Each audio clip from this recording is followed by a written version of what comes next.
Mukul Khanna is trying to piece back his life together again. After hearing that his roommate had been a victim of alleged racial violence in Australia, he left his studies to come back to India. I was scared about that. So I just came back. I talked to my parents. I explained everything about that. So my parents decided me to come back.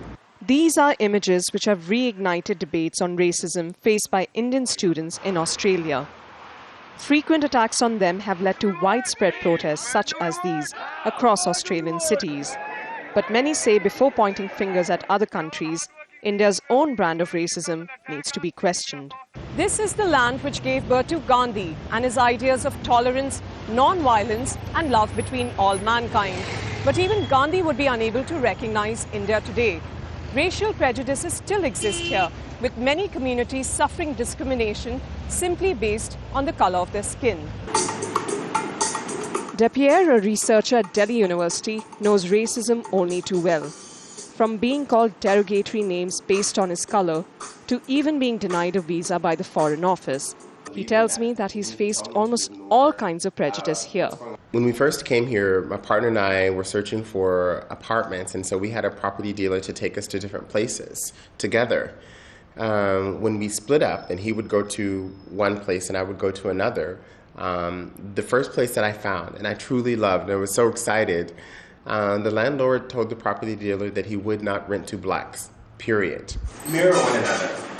At his Delhi home, he and Melina, an African-American journalist, choose dance as their form of resistance. Melina's experience also mirrors Depierre's. To my surprise, when I came to India, I fell in love. And I started going out with an Indian guy who invited me into his family. His family was very, very warm.